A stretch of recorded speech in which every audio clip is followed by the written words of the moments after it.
C'est confirmé, les ossements retrouvés dernièrement par les brigades de recherche appartiennent bel et bien à la petite Nihel, une affaire sur laquelle nous reviendrons avec notre correspondant sur place.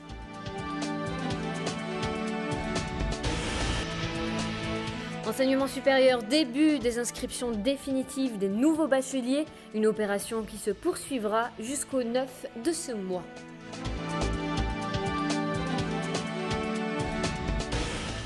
Et pour finir, culture, première édition du prix Kamel Messoudi, nous avons l'honneur de recevoir sur le plateau la fondatrice et présidente de l'association, Madame Feliza Slamani, ainsi qu'un des 6 finalistes sélectionnés.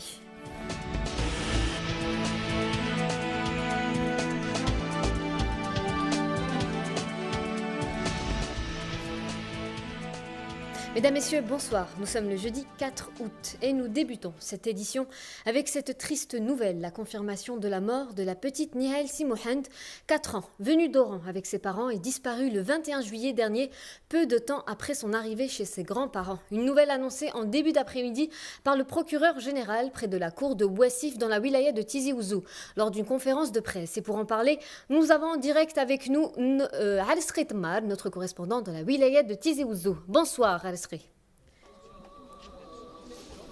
Bonsoir Fatma, bonsoir à vous. Comme vous venez de le dire, le procureur de la République près le tribunal de Ouassif a annoncé malheureusement que les résultats de l'ADN correspondent à ceux de la petite Nihal Simouhand disparue il y a 15 jours de cela.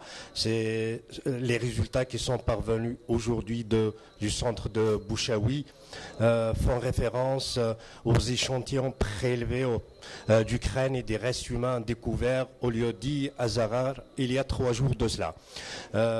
Comme le procureur a qualifié l'affaire de très dangereuse, préférant ne pas parler justement sur l'enquête qui est toujours en cours pour déterminer le ou les auteurs de cette affaire. Alors dès l'annonce du procureur de cette triste nouvelle, la famille et les villageois d'Aït Abdel Wahab ont été consternés, comme terrassés par cette mauvaise nouvelle. D'ailleurs, avec nous, M. Amr Wali, un cousin de la maman de Nihal, c'est à lui d'ailleurs de nous décrire le sentiment qu'ils avaient à l'annonce de la mauvaise nouvelle par le procureur près le tribunal d'Ouassif. Amr Wali, justement, le procureur de la République, bonsoir, le procureur de la République près le tribunal d'Ouassif a confirmé le décès de ta petite cousine Nihal. Quel était votre sentiment à ce moment-là? Voilà, quel est le sentiment? Voilà, comme vous venez de le dire, donc c'est une une nouvelle qui nous a assommés, qui nous a détruit le petit. On avait un petit espoir de la voir revenir saine et sauve. Ça nous a assommés, donc après la déclaration du procureur à la télévision tout à l'heure, donc qu'il s'agit des restes malheureusement de la petite fille, de notre petite fille. C'est une nouvelle qui nous a détruit, anéanti. À ce moment-là, qu'est-ce que vous avez senti en vous-même, notamment sa maman, sa grand-mère, vous-même? Bon, c'est un sentiment que peut-être que je pourrais pas décrire avec des mots, mais un sentiment très profond de tristesse, peut-être d'un parent, ce sentiment, mais je pense que malgré tout cela, je pourrais pas atteindre le sentiment de la maman et de son père, qui sont en tristesse immense. Voilà. Merci beaucoup. Alors Fatma, juste pour vous dire qu'il était prévu que les restes, que la dépouille plutôt de Nihal Simouhand devait être remise demain à son papa. Aux dernières nouvelles, il semblerait qu'elle sera remise le samedi pour y être enterrée, sauf qu'on ne sait pas jusqu'à maintenant le lieu de son enterrement. D'accord. Merci Mohand. Et nous exprimons notre condoléance, toute l'équipe de Zen News et de Zen TV, à la famille de la petite Nihel. Et pour développer ce sujet, nous avons en direct avec nous au téléphone Maître Amel Merimesh, avocate. Bonsoir Maître. Donc nous reviendrons au téléphone avec Maître Amel dans un petit instant. Et entre-temps, nous allons parler dans un volet similaire. Nous avons appris aujourd'hui que 3 terroristes en possession d'armes et d'un lot de munitions se sont rendus mercredi aux autorités sécuritaires à Adrar. Selon le communiqué du ministère de la Défense nationale, un détachement de l'ANP a découvert et détruit une cache pour terroristes et 2 canons de confection artisanale dans la wilaya de Skikda.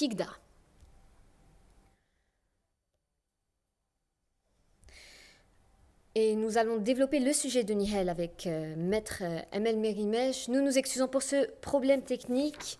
Alors, c'est aujourd'hui qu'ont débuté les inscriptions définitives de 340 000 bacheliers. Parmi les préinscrits, 73,83% des affectations ont été confirmées. Myriam Mahyouz nous fournit plus de précisions dans ce sujet. C'est aujourd'hui que débuteront les inscriptions définitives des 340 000 bacheliers ayant rempli leur fiche de vœux. Ces inscriptions se poursuivront jusqu'au 9 du mois en cours. Le nombre des affectations confirmées a atteint les 239 100, soit 73,83% de nombre de préinscrits, qui est de 323 882. Pour ce qui est des recours, le taux enregistré est de 1%, soit 1600 bacheliers, selon Tahar Hadja, le ministre de l'Enseignement supérieur. Notons que tous les moyens humains et matériels ont été mis en place pour assurer le bon déroulement des inscriptions. Dans chaque université, nous avons mobilisé une centaine de personnes pour se charger des inscriptions. Le bachelier n'aura plus qu'à apporter une copie de son diplôme. Les bacheliers souhaitant changer de filière présenteront une demande de transfert via le net du 14 jusqu'au 17 du mois d'août. Un nouveau logiciel Progress a été mis en place cette année dans le but de suivre le cursus de chaque étudiant, mais aussi celui des enseignants.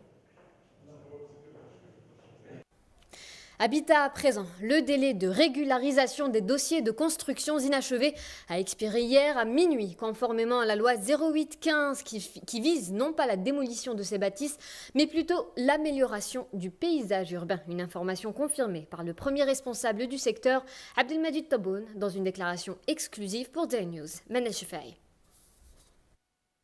Toutes les bâtisses inachevées et non conformes aux normes urbanistiques seront démolies si toutefois leur situation n'est pas régularisée, et ce conformément à la loi 0815 établie en 2008 et prolongée à 2 reprises. Le principal but de cette initiative n'est pas la destruction des maisons mais l'amélioration du paysage urbain des villes devenues anarchiques par ces constructions. Cet acte concerne les habitations mais aussi les locaux à usage commercial. Des campagnes de sensibilisation et d'information pour les propriétaires de ces bâtisses ont été menées et des commissions techniques ont été installées au niveau des daïras et des APC pour recevoir les demandes de régulation. Le ministère de l'Habitat et de l'Urbanisme a toutefois donné des instructions aux responsables de daïras et communes pour alléger les dossiers de mise en conformité au maximum. Il ne sera pas autorisé à quiconque d'exercer une activité commerciale dans un local situé dans un immeuble ou une construction inachevée. Des instructions ont été données à tous les notaires leur interdisant d'établir un quelconque document pour une location ou une vente ou n'importe quelle autre opération concernant ces habitations.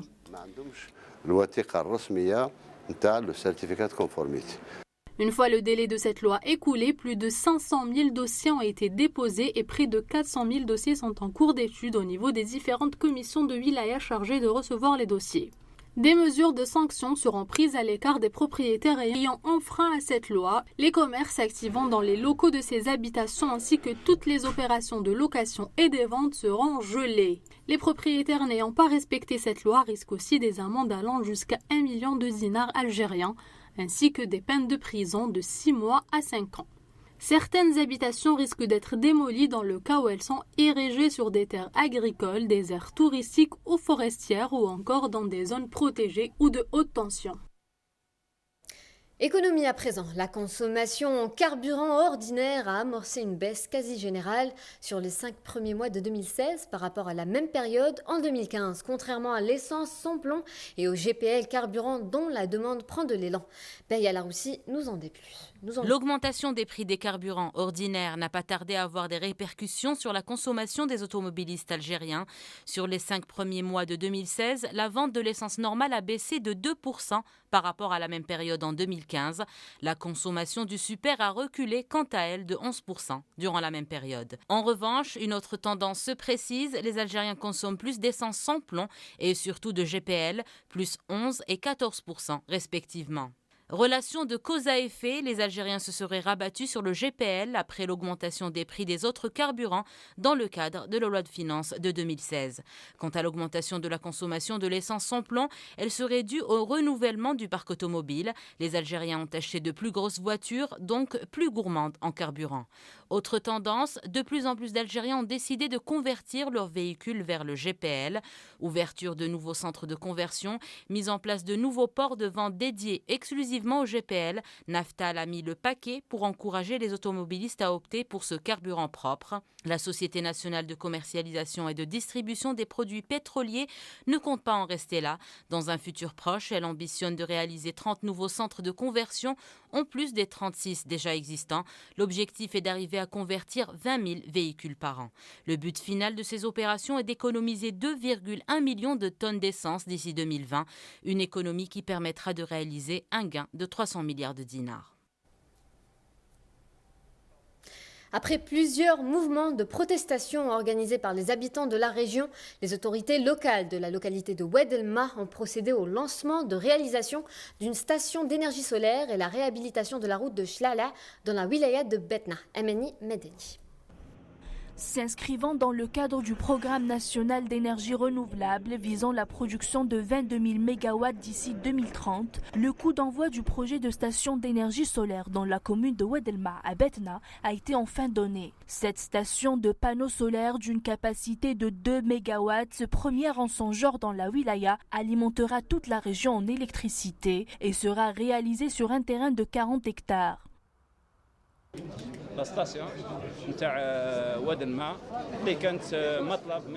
La station solaire de Oued El Ma sera réalisée à la demande des habitants de cette commune, un projet qui sera achevé fin 2016. C'est la première station au niveau de la wilaya de Betna, c'est la 20e au niveau national et il existe 15 stations solaires déjà en production. Ce projet permettra de créer 250 postes d'emploi en première phase et une vingtaine d'autres après son lancement. En plus de ce grand projet de production électrique, la route de Chlala, située dans cette commune sur un linéaire de 28 km, sera réhabilitée. Une décision prise après une série de mouvements de protestation. Cet axe routier, rappelons-le, est resté longtemps fermé pour des raisons sécuritaires. Les travaux de réhabilitation de la route de Chlala débuteront aujourd'hui. Sa première partie sera achevée en 4 mois.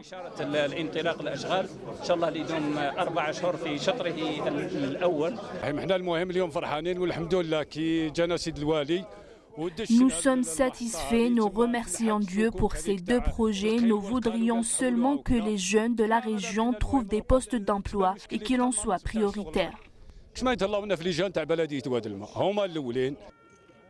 L'économie de Oued El Ma repose essentiellement sur l'agriculture ou les services. Les habitants de la commune comptent beaucoup sur ces 2 projets pour relancer l'activité économique dans leur région, une région qui a longtemps souffert du chômage.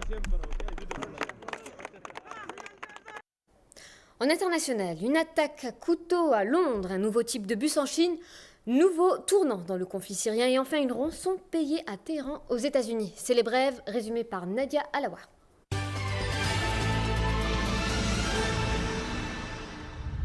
La bataille pour Alep est en train de tourner à l'avantage des forces de Damas qui ont repris plusieurs positions aux rebelles.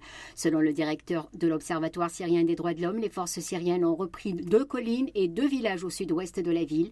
Alep, la deuxième ville syrienne, est depuis juillet 2012 coupée en 2. Les rebelles se sont emparés d'une partie de la ville et sont depuis assiégés par les forces armées qui tentent de les en déloger. La Syrie, où des gaz toxiques auraient fait leur réapparition, des informations font état de l'utilisation probable de gaz de chlore, les 2 parties se renvoyant la responsabilité. L'administration américaine empêtrée dans une trouble histoire de transactions financières avec l'Iran.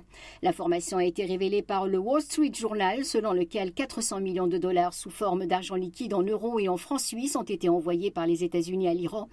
Il s'agirait, selon le quotidien, d'une rançon pour la libération de 5 Américains. Washington a immédiatement réagi démontant le paiement d'une quelconque rançon, mais confirmant le versement à Téhéran de ces 400 millions d'euros. La somme correspondrait au remboursement d'une dette américaine contractée avant la révolution islamique de 1979. L'attaque au couteau qui a fait la nuit dernière dans le centre de Londres un mort, une Américaine de 60 ans et 5 blessés aurait été commise par un déséquilibré. La piste terroriste a été écartée par la police londonienne qui dit n'avoir trouvé aucune preuve de radicalisation de l'assaillant. Il s'agit d'un homme de 19 ans, un Norvégien d'origine somalienne. Le jeune homme a été arrêté par la police. Il souffrirait de troubles psychiques. Il a l'allure d'un mastodonte, mais il promet bien des choses, dans celle de réduire la circulation sur les routes. C'est le bus anti-bouchon et il est chinois. Le prototype sur votre écran. En fait, ce fameux bus enjamberait la circulation, il roulerait au-dessus des véhicules coincés dans les embouteillages. Un genre de bus tramway de près de 5 mètres de haut qui pourrait transporter jusqu'à 1200 passagers par trajet. Un plus pour l'environnement puisqu'il remplacerait une quarantaine de bus. Sport à présent, 5 nouveaux sports seront au programme lors des Jeux Olympiques de Tokyo en 2020. L'annonce a été faite ce matin par le Comité international olympique. Les 85 membres du CIO réunis en session à Rio ont voté à l'unanimité en faveur de l'ajout de ces 5 sports, le karaté, l'escalade, le surf, le skate et le baseball, qui porteront à 33 le nombre de sports au programme des JO de Tokyo. Le CIO affirme que cette décision est un moyen de toucher une audience plus jeune et plus large. Et nous enchaînons avec la culture. 3 films algériens seront projetés lors de la 11e édition du Festival international du film d'Afrique, Cinéma d'Afrique, prévu du 18 au 21 août à Lausanne, en Suisse, avec à l'honneur le cinéma sahraoui, selon la presse suisse. Au programme de cette manifestation, la projection du long-métrage Madame Courage de Merzak Alaouesh et les films documentaires Babor Casanova de Karim Sayed et enfin Contre-pouvoir de Melek Ben Smaïl. Le Festival Cinéma d'Afrique de Lausanne a pour objectif de faire connaître la diversité du cinéma d'Afrique à travers la projection de nouveaux films, aussi bien de l'intérieur que de l'extérieur du continent. Bonne chance à nos 3 représentants.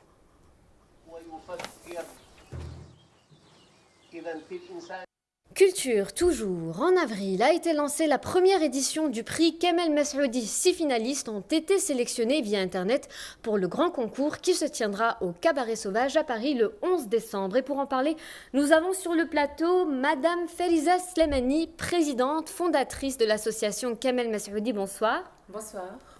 Bonsoir. Et nous avons également Melek Amirouche, organisateur d'événements et représentant de l'association d'Algérie. Bonsoir. Partenaire, oui. Bonsoir. Partenaire, bonsoir. Et ainsi que Youssef Benrezar, un des 6 finalistes sélectionnés. Bonsoir à vous ainsi qu'à nos téléspectateurs. Bonsoir. Merci, bonsoir. Et donc, Madame Feriza Slemani, un mot sur l'organisation du concours en question. Le jury, par exemple, comment est-ce qu'il a été sélectionné Le jury a sélectionné les finalistes. Le travail a été très difficile. Il y a eu de très très belles voix. Un concours qui s'est déroulé dans de très très bonnes conditions. Un travail très rigoureux, très spécial parce qu'on a eu de belles voix qui sont présentées à nous. Un travail très très important. Et puis sur les 160 candidats présentés, inscrits sur le site prixkamelmessoudi.com, le jury a retenu 6 candidats. D'accord. Une question pour Monsieur Amirouche. Est-ce que vous êtes satisfait Quelle est la particularité de cette association ? Ben, le grand mérite déjà, c'est d'avoir pensé à créer ce prix de quelqu'un qui a marqué des générations, en l'occurrence Kamel Messaoudi, qui fait l'unanimité autour de lui. C'est quelqu'un qui a, en un temps record, en 10 ans d'existence, il a vraiment marqué des générations. Il a touché toutes les sensibilités. C'est quelqu'un qui a fait... Bon, moi, je trouve que c'est paradoxal parce que il a fait rêver et la tristesse et la joie en même temps.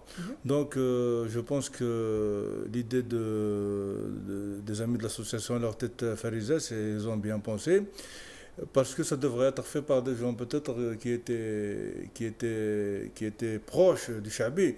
Et puis, il y a aussi l'arrière-pensée, c'est de donner une dimension internationale à cette musique qui fait partie de nous, c'est le patrimoine national. Donc, il y a aussi le génie de Kamel Messaoudi qui a su apporter un nouveau souffle par son génie.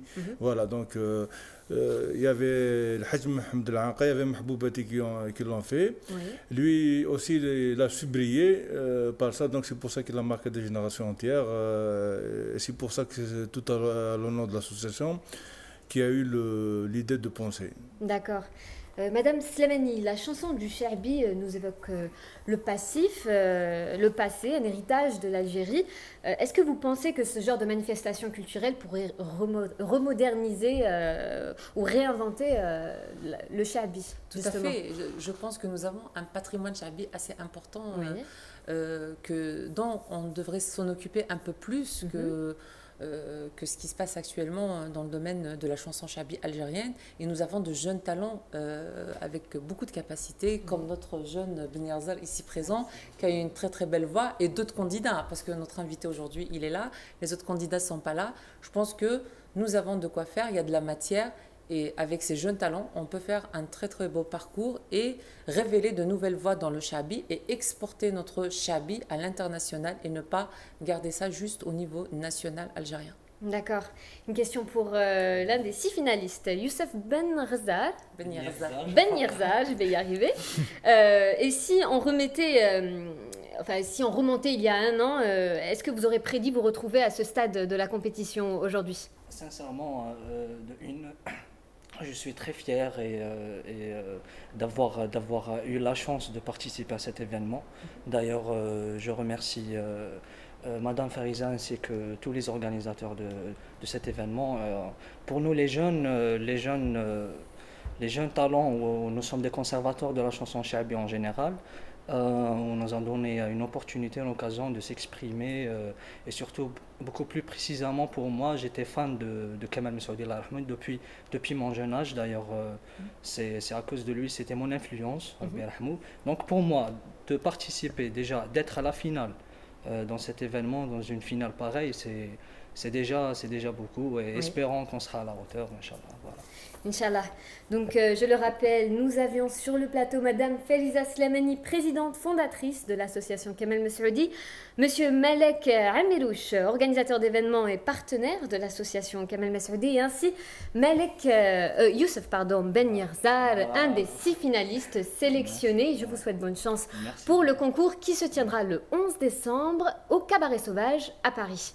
C'est la fin de notre journal. Merci de votre attention. Ah, excusez-moi. Oui. Un dernier petit communiqué au changement sur les candidats. Je tiens sur votre plateau aujourd'hui. D'accord. Il y a eu un petit changement sur les 6 candidats. On vous écoute. Nous avons juste un candidat, donc Bouaziz Amin, qui effectue actuellement son service militaire, donc avec qui on a pris contact. Donc il s'excuse de ne pas pouvoir participer à la finale. Le devoir du pays l'appelle. Donc malheureusement pour nous, de ne pas l'avoir parmi nous le 11 décembre. Donc, suite à ce souci pour nous, pour lui, c'est le devoir qui l'appelle. Oui. Donc, il a été remplacé par Mahdi Farhat. Donc, le prochain candidat qui a été sélectionné pour la finale le 11 décembre, ça sera Mahdi Farhat. Donc, Ben Yerzar Youssef, Mahdi Farhat, Ismahan Amouchas, Arsqi Ouali et Sadi Lamine. Excellent. Merci Madame Slimani. C'est la fin de notre journal. Merci de votre attention. Je vous retrouve demain, même heure, même chaîne. Excellente soirée.